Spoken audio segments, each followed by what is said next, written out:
You know, it's been a good long while since I've talked about anything Trails related. I think the last time I genuinely did, it was when Daybreak 1 had released a year ago.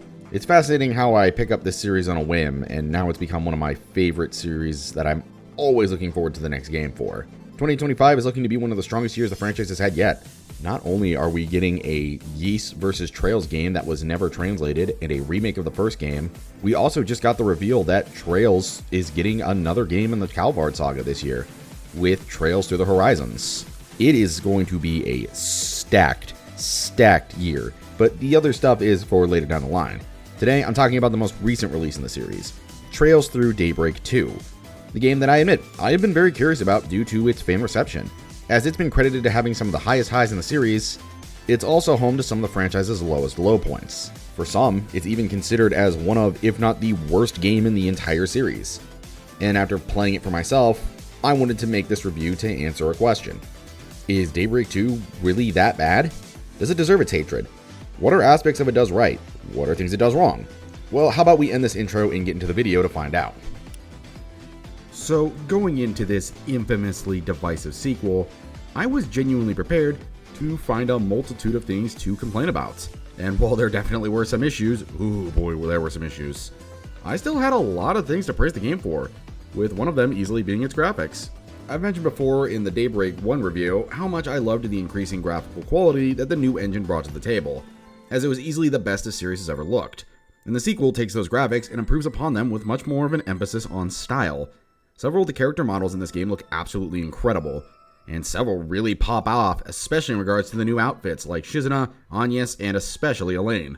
A bunch of the areas you visit, both old and new, still look incredible to see and traverse. But out of everything in this game, I see the biggest improvement with the cutscenes themselves. Sure, the normal looking scenes where they're just standing around and interacting are nice to look at, but it's whenever they get a chance to actually just fight each other I was blown away by the absolute spectacle I saw. If you want any sort of visualization of how far the series has come in its cutscene and animation direction, I recommend going back to Cold Steel 1 and watching the Laura and Fee fight, and then coming back and watching the fight you see in Act 2A's cutscene. It's actually fucking jaw-dropping at how much they've improved in what is less than a decade. And from the bits I've seen of Kai's animation quality, something tells me it's only going to get better and better. And while the graphics are a massive improvement, it's got nothing on how much more fun the gameplay is. So Daybreak's combat gets a decent amount of refinements to its systems in the sequel. I'll start with the turn-based side of combat first, as that's the one that had the least amount of changes. Overall, it's the same combat you got from when you played Daybreak 1. The usual feel of attacking and mixing together casting arts, using crafts, all the while comboing it with picking and choosing which ornament, or shard as they're now called, you wish to equip on which party member, with certain combinations granting you shard bonuses, which can help aid you in battle against all of the enemies you're ripping apart. Alongside this, you're balancing it with the boost mechanic, wherein by spending them, not only does your character get a boost in strength to whoever they're attacking, but boosting yourself with shards allows you to utilize the S-crafts to deal massive amounts of damage. It's very much what you've seen before. The biggest change to the turn-based combat is the inclusion of the recast system, where unlike the first game, where you could just spam up to 2 S-crafts in a row as long as you had enough shards, this game now places a restriction on you after you utilize your first S-craft with the character.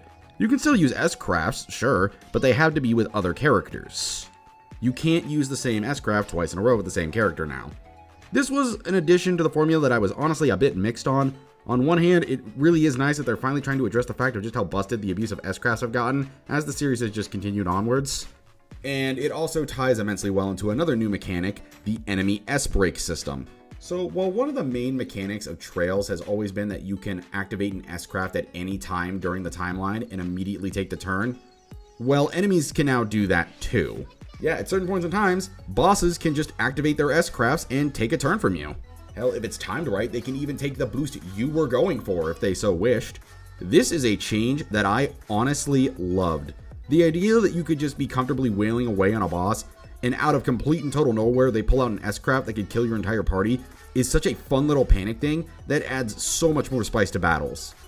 This change to the S-craft formula is also expanded upon with the form of the EX chain system, where after you stun an enemy, you can spend one of your shards to launch a super move on an enemy that combines with 2 characters that are linked together. They were fun to really plan around, especially since you use them in boss fights on harder difficulties. They can make up for the recast mechanic. Plus, combining them with S-crafts when you had them helped drain the massive health bars they usually had. But that's really all I had to say about the turn-based side of gameplay. So let's talk a little bit about the overworld action gameplay, because it got some additions as well. The main things they came up with in the first game are still there. You're still wailing on enemies, dodging perfect strikes, all that, but there's a few helpful additions to flush it out a bit more. For one, you can now cast arts in the overworld and use them to not only hit enemies that have a weakness, but there are certain areas in the game where you have to use magic to activate switches to progress throughout the dungeons. This is an addition I really enjoyed, as I've always loved when games try to incorporate a little more overworld exploration into their dungeon design. It makes it more interesting than running through areas and just fighting monsters. Another change that was added was whenever you perfect dodge, you can actually swap over to a different character to launch your charge-up attack. I didn't use it as often, but I do think it's a nice addition. It also helps with this character has taken no damage whatsoever, and as a result, you're further away from the enemy advantage. It really does feel like the combat itself has taken a big step forward. Really has me interested in how Horizons is going to handle this.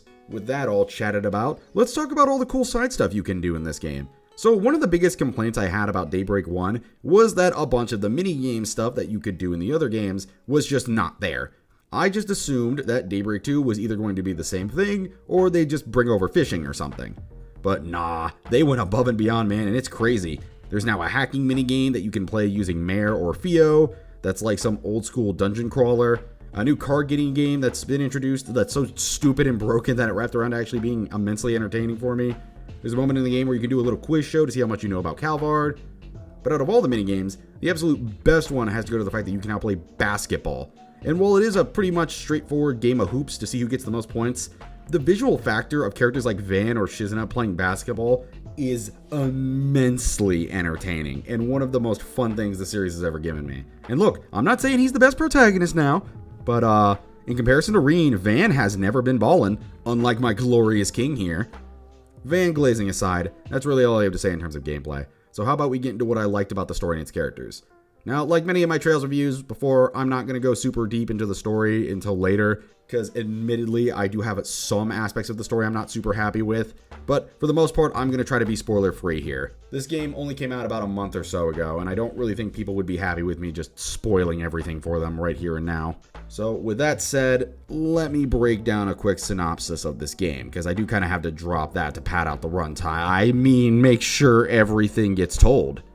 So the sequel picks up a year or so after the events of the first game, where Elaine comes to Van to recruit him for a Spriggan request in dealing with a strange person who's running around using the same Grendel abilities he has.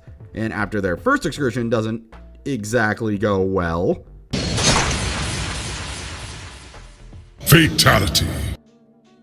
Through this pretty unfortunate setback, you discover that the Genesis has the ability to rewind time. And from there, it starts a time travel journey as you deal with problem to problem by rewinding time itself. If you need an easier way to visualize how it works, might as well just go watch something like ReZero or Steins Gate. I mean, you already should because both of those shows are fucking awesome, but you know, it'll help you get the visualization of how this game works out. And while I think the concept in itself is a little flawed in its execution, okay, kind of pretty flawed in its execution, something we will definitely be getting to in a moment, I genuinely think this game shines in its character moments. I already love the cast they introduced in the first game, but this game and its interactions solidified them as my absolute favorite we've been introduced to. So many moments from both the main cast and even the NPCs are given so much weight and emotion that endears you to them more and more. I won't be saying them again, spoilers, but just know if you love character writing of Trails, this game is really, really one of the best. That's really all I'm going to say about the story and characters, for now. So let's get into my last bit of praise, and that's the soundtrack. It's still as top-notch as it usually is. I know there's this weird subset of Trails fans that gives Singa shit because his tracks are different from the other Trails era, but after this game, I genuinely think he's one super underrated composer. Like, I don't think he's on the level of Yoko Shinomura or Takeharu Ishimoto, but I still think he's pretty good, and definitely deserves more praise than he gets. Seriously, go listen to this battle theme for this game or the final boss track. They were phenomenal. Hell, I'm listening to them right now and they're still bops. And that's really all I have to say about the pros of this game. So now it's time we get into the cons. So I spent a good amount of time going over everything that I think this game did rather well. So now it's time I rip into what this game fails at. Although, to be honest, since I have absolutely zero issues with how this game looks, I'm going to skip the graphics portion of cons and get straight to talking about the gameplay. Now for like 90% of the game, I have no issues with gameplay whatsoever. I pretty much adored all the times I was fighting whatever I could on the field, doing Force Brigands, or continuing through the narrative. But that isn't to say that I didn't have some issues. The first being how the recast system was handled. As it is the mechanic I am honestly the most torn on. Like I stated before, I do like how this mechanic places a restriction on you from constantly spamming S-crafts. This series has constantly had S-craft abuse problems. Thanks to it, it was the first ever game where I was actually using more crafts than just spamming S-craft and callback curtain. However, it's hurt by the fact that there's not really a timer set on it. From what I could tell, there wasn't really a set amount of turns you couldn't use the S-craft, and it just kind of felt like it was just random for the sake of being random. It was arguably at its worst whenever I was dealing with boss fights. And after beating this game, I can confidently say that I don't think boss fights are really Trails' strong suits. When they get them right, they're some of the best in the genre. The final boss in particular in this game is arguably the best fight in the entire franchise. But for the most part, they're usually pretty underwhelming or just plain not fun. If this mechanic appears in Horizons, then I'm kind of hoping it gets reworked to make it less confusing. But while that was irritating, that was kind of a drop in the bucket in comparison to the bigger gameplay problem I had with the Marken Garden. It's this subplot in the game where Marduk Industries, the company that's basically been in the background of the Daybreak saga and had the most legendary fraud of all time working for them, end up revealing to Van & Company that they've been hacked, and they need his help to figure out the issue. Yeah, the Marken Garden is just basically a poor man's version of the Reverie Corridor, and by poor, I mean even poorer than I am. There's not really a whole lot to do other than just fight monsters and complete minor objectives. I appreciate that they add some variety in how you pass floors, and it is pretty cool that collecting enough points here lets you unlock things like costumes and background music, but it gets boring immensely fast. It's at its absolute worst in the post-game where you just do floors over and over, and boy oh boy, was I tired of it fast. But even with these flaws, I do think the gameplay shined pretty brightly even with them kind of blanketing it a bit. Which is not what I can say about the story.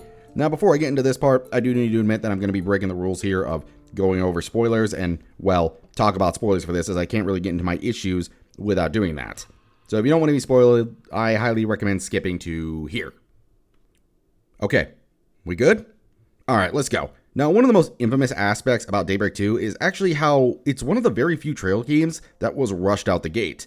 Apparently, there was something about Kondo thinking the franchise was going to be forgotten if they didn't put something out, and Falcom didn't really have a game set up for that time, so they rushed this game out in around 6 months or so. Yeah, you know the one. As a result, a lot of this game has moments where it just feels like either too much is crammed into one act, or stuff just goes on way too long without anything interesting happening. Two of the best examples are Act 2A and of course the infamous Act 3. Now, little bit of a hot take here, I actually think Act 2A is worse than Act 3. I'll even say that I didn't think Act 3 was as bad as some people ended up making it out to be. It still wasn't great, but it was far better than how Act 2A handled it, where it was just a long time of doing next to nothing, and then the only actually interesting parts of this act are this is the chapter where you get Shizuna, the cool-ass cutscene fight, and Heiui basically being kicked to the curb so we can focus on the one character Kondo actually seems to like writing with those guys. Outside of that, it is an immensely forgettable part of the game. And on the other side, you have Act 3, which just feels like the equivalent of slamming two arcs filled with time travel looping shenanigans together, and it's just exhausting to go through by the end. But I think what really hurts the time travel stuff more than anything else is how the characters aren't really interactive to the fact that they, died and went back in time. So I'm going to pause this review for a second to talk a little bit about a show I love called ReZero. It has the exact same premise as Daybreak 2, where the main character, Subaru Natsuki, has the ability to go back in time to a certain moment, similar to going back to a save point in a video game. But the only way he can activate this power is if he dies. And they spare no expense in making this dude suffer. You get some very haunting and chilling deaths as he fights as hard as possible to save the people he loves. It's one of, if not my favorite pieces of media ever made. So why do I love this, yet criticize how Daybreak 2 does it? It really, really comes down to how these characters react to the fact that they have died. Or more so the fact that they barely react. So outside of Agnes in Act 2B, where she has to deal with the crushing mental weight of the fact that she watched her friends die twice and was unable to help them, the cast rarely, if ever, stops and super ponders on this as a concept. Like, this wasn't just losing a fight, they straight up died. They had to watch the people they love get gunned down in front of them, and it's barely ever focused on outside of 2B. I feel like due to this game's rough state, they weren't really able to add in a lot of moments of downtime between all of them. It's probably one of the reasons why we get so few of the bonding events in the game. Outside of the intermission and final chapters, You don't really have any of those bonding episodes. I admit I like the ones we get, especially the fact that they try to utilize dual characters in one bonding event. That's a genuinely fun addition.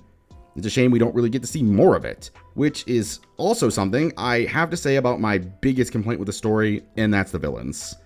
I've already gone enough into spoilers, to be honest, and I really want you all to experience this game for yourself, because, it is still a Trails game. These are at their best when they're blind. But man, these might be some of the most lukewarm villains we have ever gotten. I was definitely critical of Almada in the original game, but I really would have preferred them over this slop. Outside of Harwood, pretty much every villain introduced in this game just sucks, and is not given the time they need to be fleshed out. The Garden Master is pretty below average, with the only really W being that he's voiced by Yuri Lowenthal, and a few good scenes with Swin and Nadia. The twins have some interesting character traits to make them unique, but one is just annoying and the other is just boring. I've got my hopes that Horizons can make them a lot more interesting, but in reality, they're just not good. And the main villain could have been great, but we weren't really giving him any time to, be fleshed out. It's actually a massive tragedy at how bland and boring the villains are in this game. I've got my fingers crossed, again, that Horizons can break the bad villain Daybreak curse. So far, the only two that have been good in this arc have been Harwood and Melchior. And I will say, the Crimson Grendel reveal was actually pretty satisfying, and like I said, led to one of the best fights in the franchise. But it really isn't enough for me to say these villains are over maybe a 5 out of 10. That's honestly really all I had to say about the cons of this game. So how about we end this and move over to my final thoughts. So now that we have finally gone through both the good and the bad of this game, I think it's time I finally answered the question. Was Daybreak 2 really worth the hate? Honestly, not really. I definitely say it's one of the more flawed Trails games. It being rushed out the gate didn't really let all that much of this game get fleshed out, and as a result, it can feel half-baked at points. But it's easily got some of the best character writing and gameplay the franchise has ever seen, and I did definitely enjoy it more than a couple other games in the series, so I really can't in good consciousness call it bad. I think that's why my final rating for this game overall is a pretty solid 7.5 out of 10. And that is the end of the video. Thank you all so much for watching. A lot of Trail stuff is coming out this year, and I am immensely excited to be diving into it all with you guys. And if you want to follow along with this journey, do me a favor and like and subscribe down below. We're on the way to 1K, and I think we can do it this year. Hit the bell for some notifications for when my videos go up. And what did you think of Daybreak 2? Did you love it? Did you hate it? Let me know in the comment section down below. Have a wonderful day, and I'll see you next time for more RPG content.